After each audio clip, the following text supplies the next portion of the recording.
Welcome to JAT Chat, presented by the Journal of Athletic Training, the official journal of the National Athletic Trainers Association. My name is Dr. Kara Radzak. I'm assistant professor at the University of Nevada, Las Vegas.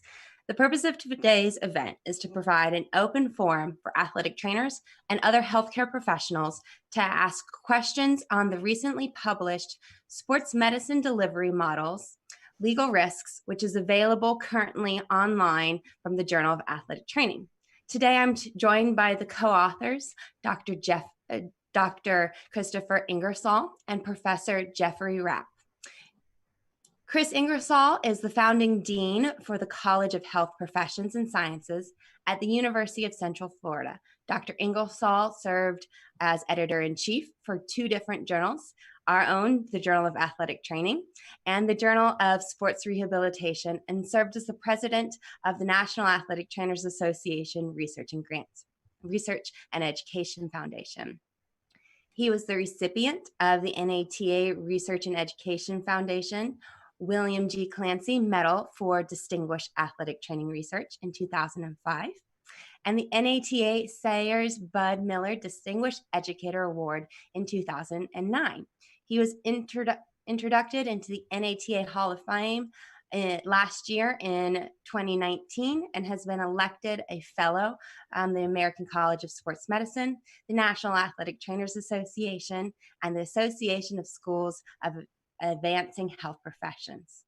I'm also joined today by Jeffrey Rapp, who is at the University of Toledo College of Law, starting in 2004. He holds the Harold A. Anderson Professor of Law and Values and Associate Dean for Academic Affairs at the University of Toledo. He teaches and writes in the areas of corporate law, torts, and sports industry. His recent publications include a teaching textbook on tort law and articles published in the North Carolina Law Review, Washington University Law Review, Georgia Law Review, Washington and Lee Law Review, BYU Law Review, and Boston University Law Review. He's a graduate from Harvard College and Yale Law.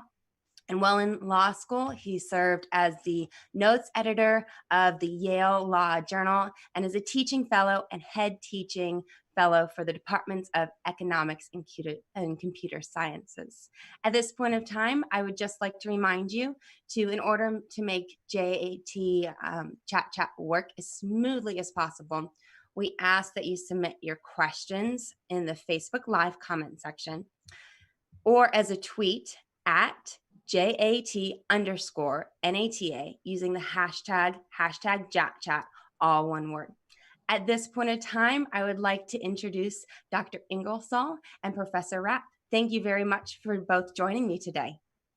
Thank you for having us.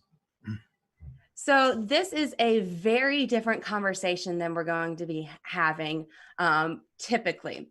And it really speaks to the wide variety of issues that athletic trainers are facing.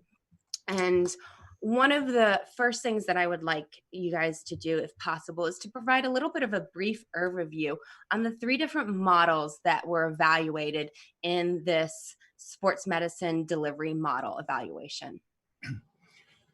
Sure, we look at three models, and I'll describe the models in terms of the reporting structure for the head athletic trainer, with the assumption that the assistant athletic trainers would report to the head athletic trainer, and the budget. And so the first is the athletics model, and that's where the head athletic trainer reports to the athletics director, and the budget resides in the athletics department. This is the most common model that's out there right now. The academic model is one where the head athletic trainer is in an academic unit and reports to either a chairperson or a dean, and then the budget would be in that academic unit. And the medical model is where the head athletic trainer reports to another medical professional. So it could be the team physician, and that supervising clinician reports to another clinician or a healthcare administrator, and the budget sits in that medical unit. So this model may exist in the university's health system or in student health as examples. Hybrids do exist. For example, the head athletic trainer may report to the team physician in student health, but the budget might sit in athletics. So there are all different variations of that. For the purposes of our review, we kind of looked at those models in the purest form, and so you would have to, looking at every permutation wasn't really possible. I think the major finding, and we'll get into that as we go further, is that the medical model presented the lowest legal risk. The academic model is in the middle, and the athletics model represents the greatest risk legally to an institution. Great, thank you. So, what was the impetus for this this review and evaluation of the legal models? Well, I think it started with a conversation of some of the things that were happening nationally and were in the national news about athletic trainers or other healthcare professionals being pressured to make decisions on student athletes that felt like undue. People were interfering with that, and so the conversation about how would institution move forward, for example, changing to a medical model, how would they present that information? And certainly there's a plethora of literature about job satisfaction and staffing concerns, and even now there's some information coming about clinical outcomes and so forth. One that is obviously an important one to senior administrators is legal risk, and so there wasn't anything available to present that. So I had a conversation with Professor Rapp, who's an expert in that area, and we did that analysis. Great. And Professor Rapp, can you give us a little bit of background of what you were looking for when you were evaluating the legal risk? Sure. So one of the models that we found helpful breaks down types of legal risk into 4 categories: litigation risk, contract risk, regulatory risk, and a structural risk. So litigation risk has to do with the risk that an institution will be sued and will have to pay lawyers to defend the lawsuit. Has to do with the risk that they will lose the lawsuit or be compelled to settle it and have to pay something to a plaintiff in the lawsuit who's been successful either at winning a jury verdict or at obtaining a settlement. Contractual risk primarily looks at whether it becomes harder for an institution to hold its contractual counterparties to the terms of the contract. So does this make it more likely that people on the other side of contracts from an organization, in this case a university, would break their contractual obligations to university? But as we thought about it, contract risk also involved the cost of contracting. So does it become more expensive in the future as a result of a particular choice for a university or an organization to enter into particular kinds of contracts?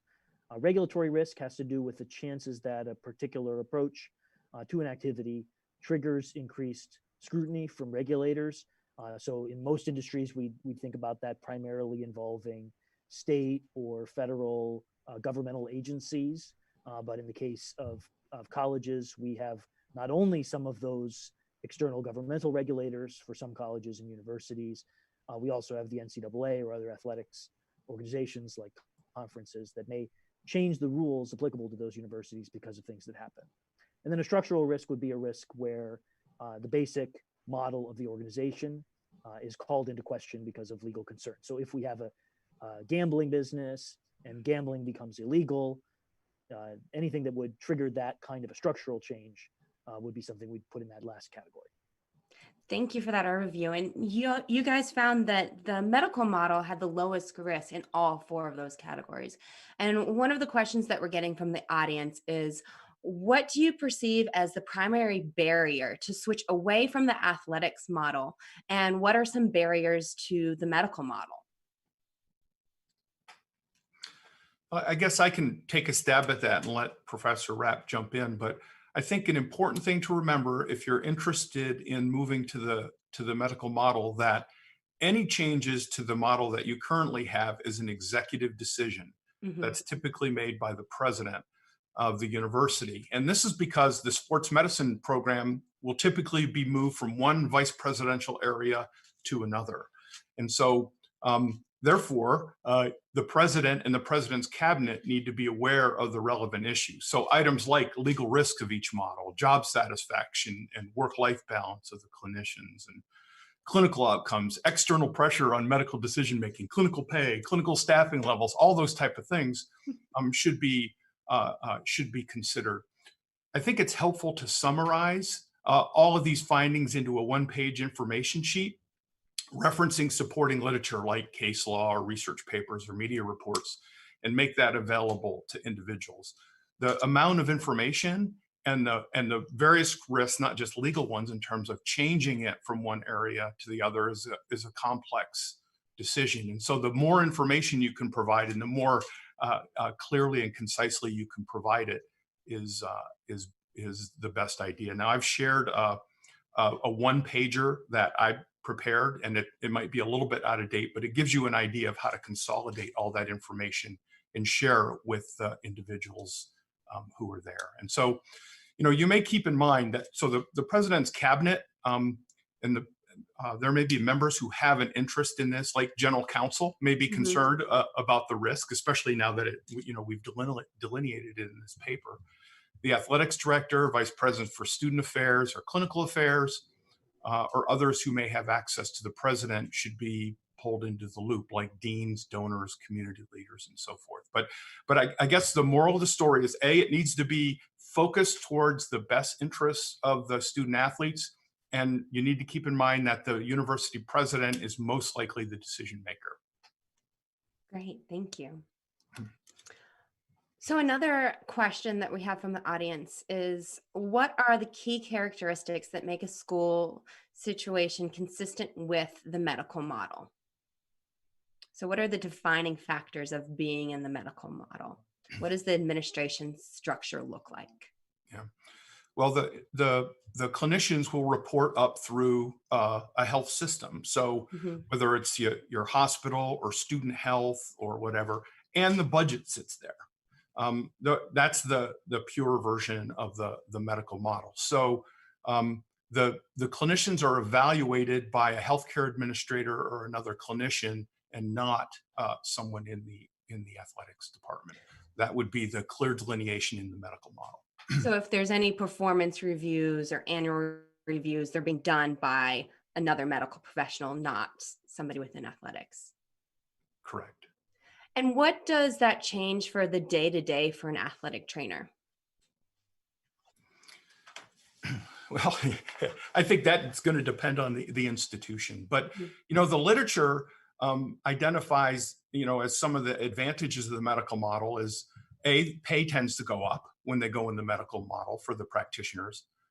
They feel most supported by the administration in that model. They work the fewest unnecessary hours. They understand their role and their expectations. Their work-balance life is better, and they develop more collegial relationships because they're as part of a larger healthcare system. So another question that we're getting is, does the type of model adopted influence the role of non-healthcare professionals in the medical decision-making process? Jeff, you want to take a stab at that one? Are there any cases? I'm glad to, but I think your perspective would be very interesting. Sure. Yeah. Well,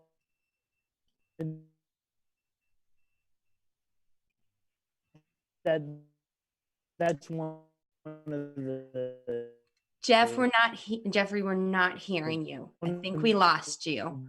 Angles we use to. Okay, you're back. How about now? Can you start from the beginning? Yes, thank you. Sure. My internet connection is unstable, according to the blurb that I'm getting. So what I was saying was that one of the lines of thinking we went through was who else might influence the decisions that an AT makes from a non-medical, non-patient care perspective. And that's one of the reasons why we think the medical model offers the lowest litigation risk in particular, and that's that the AT isn't thinking about budgets, performance reviews, being done by someone who has something else in their mind, like winning a game, beating a rival, getting to a conference championship. And that's one of the things that if any of our viewers have not read, this is a great quick read that you guys go into depth about explaining the thought and the theory behind all of this. And another thing that we're having a question on is, do regulatory bodies such as the NCAA have a role in model selection or advocating for specific models in athletic healthcare? Well, I think a quick answer relative to that is they provide some guidance in terms of that, and they have the appropriate medical care document that is available, and presumably institutions are following that guidance in terms of appropriate medical care. The NCAA's process is such that any violation of those type of things are self-reported by the institution, and so that's inherent in the model that they have relative to that. So it's effective to the extent that that model works. So a question that we're having is, how do athletic trainers who are not in an administrative role potentially influence the model adoption at their institution? Well, I'll go back to what I had mentioned earlier, that it's important to understand who the final decision maker is. And so, the relationship that an athletic trainer might have within their institution is going to be different from person to person. And so someone who's been there for 30 years may have relationships at all levels within the institution, and it might be much easier to initiate a conversation in that regard. Someone who isn't may have more difficulty. So I think they need to think strategically about how they would get information to a president or president's cabinet member. I think naturally someone might be concerned about expressing concern of the model that they're in and what the consequence might be for them. And I think someone has to be careful about that, not knowing, although I wouldn't make an assumption. I think there are, for example, athletics directors that are currently in an athletics sports medicine delivery model that would love to move that risk out of their portfolio, and would welcome a proposal in terms of how to manage that. Others, and of course, change is difficult just as a matter of change, right? If it's been a model for a long time and people are used to that, you're going to be fighting all the battles of institutional change, and you have to navigate the political waters, and those are going to be different from institution to institution. Are there any specific legal arguments or information that can be used to provide administrative decision makers with options or more information to influence their choice? Can you repeat the first part of the question? Yeah. I'm not sure. The question is asking for specific legal arguments or legal information, probably cases that can be provided to administrators to help influence choice. Right. So I think the most important thing is to understand that athletic trainers are subject to review as professionals, as medical professionals. So that requires that their decision making be more than just ordinarily reasonable, but that it meet professional standards. And the danger there then is anytime someone who isn't from that profession, who doesn't have a medical care background, is influencing those decisions, the decisions may not meet the medical care expectations. Is there a legal risk to an individual clinician, but not the organization, that athletic trainers should be aware of if they are participating in a non-medical model? Well, speaking in very general terms, because I can't give legal advice to your listeners, the fact that an organization might be held responsible doesn't always protect the individual who has engaged in the culpable conduct. So if an athletic trainer fails to meet the standard of care, that trainer might very well be held liable in addition to the university facing a legal risk. So the safest approach, I think, is always bear your training and your professional expectations in mind, and apply patient care as your first decision-making criteria. Are there any other things that an athletic trainer as an individual can do to decrease their legal risks specifically within the athletics model? Well, I think it's generally true that it helps to get it in writing. If you're being advised to do anything that makes you uncomfortable, that supervisory or other powerful employee that's directing you should be asked to write it down so that you've got a record that may not provide adequate protection, right? If you're engaging in conduct doesn't meet your professional standards, the fact that someone told you to do it is not necessarily going to protect you, but it does help if you've got some clear direction. And then the other thing to bear in mind is that I guess to ask the question, is this my lawyer? When you're talking to a lawyer or a risk management professional, the person may represent the institution, but not be representing the individual employee. So got to bear in mind that their advice is advice meant to protect the institution and not necessarily the individual. Thank you. So we have a question that I'm guessing is specific to California. In states without licensure, is there anything that changes relative to risks or protections associated with each model?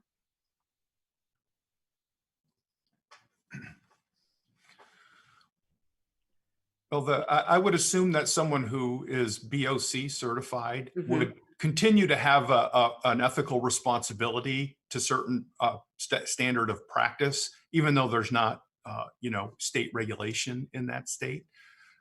If you're not a BOC certified athletic trainer and you're practicing in California, then I have no advice for you other than maybe you shouldn't do that. But I don't think that's a legal opinion, is it, Jeff?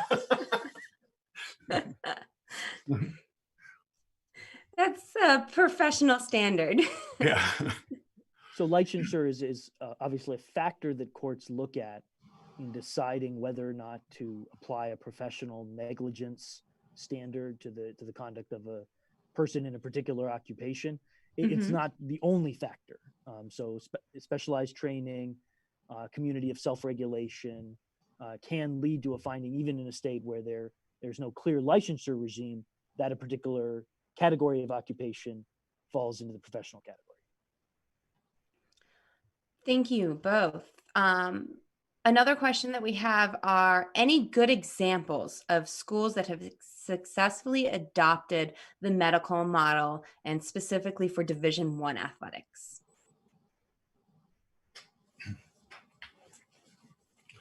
I'm going to decline to answer that. There certainly are institutions at various levels who have made that, but to say that they've successfully made that would require information that I don't have available to me right now.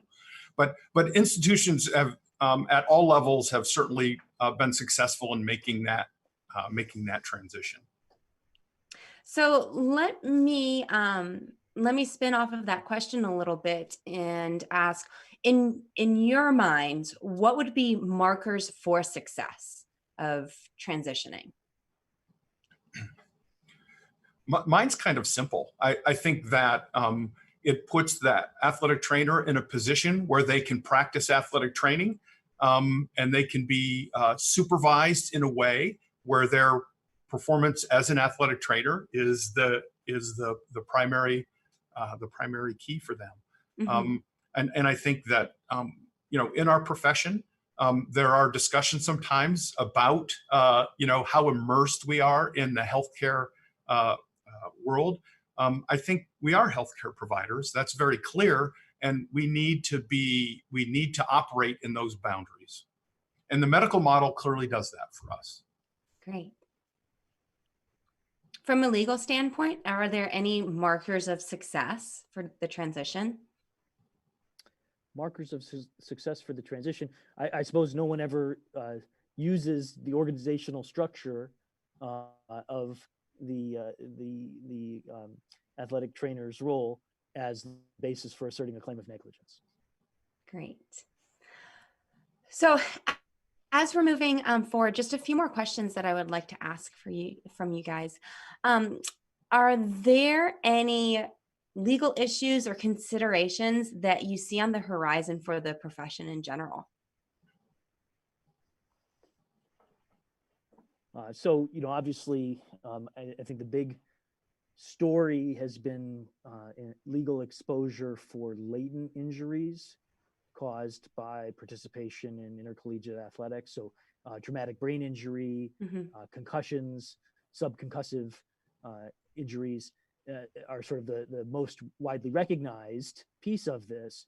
But I think there are a number of other circumstances in which we are learning more about the long-term effects of certain kinds of injuries, certain kinds of sports participation at certain levels, and the role that any medical provider has in protecting athletes from those long-term consequences is, I think, something we're gonna learn more about the legal treatment of in the coming years. And then I think as in most other ways, college athletics will be affected by the changing regulatory environment concerning pay for play, athlete pay for name, image, and likeness. As more money flows into an industry, pressure now we might think of arising from a coach who has to win, but athletes want to get back on the field too. And if athletes want to get back on the field for monetary reasons, not just because they want to win the game and be with their teammates, that will change the kinds of conversations that medical professionals, athletic trainers are going to have with those athletes about whether or not they're ready to return to play at a particular time. Thank you. And then, Dr. Ingersoll, what would be the first step? I know you've kind of outlined some good steps to direct somebody from potentially changing their medical model, but what would be the first one, take-home action somebody could do today? Well, I think educating themselves on the advantages and disadvantages of each of the models and being prepared to discuss that. And discuss that in an objective way that's focused on the best interests of the student athlete. In the end, there's going to be there's potentially issues of protectionism and in issues of institutional change that have to be managed. But I think focusing on the best interests of the student athlete is the primary objective for looking to make any of these type of changes. And so if you're going to suggest a change, I think you need to be able to provide the rationale on why that change is better and who it's better for. And of course, the legal risks that we talked about is a lot about the institution, right? And protecting themselves with the way things are organized. But I think the underlying thing that's most important is the best interest of the student athletes. Thank you both so much for joining me today. Any final parting words or resources for our listeners? Good. I think I don't know if you need to share where that document is that I promised would be available. We'll make sure we link it. Yes. Okay, great. Thank you. Yeah. Well, again, thank you guys both so much. And we will be sure to tweet out the document.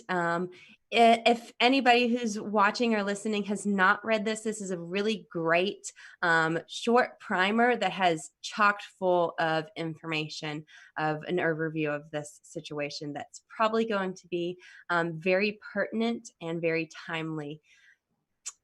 I'd like to thank you both so very, very much and remind everybody that this will be available on all of JT's social media channels and also available as a podcast. So thank you again, Dr. Ingersoll and Professor Rapp.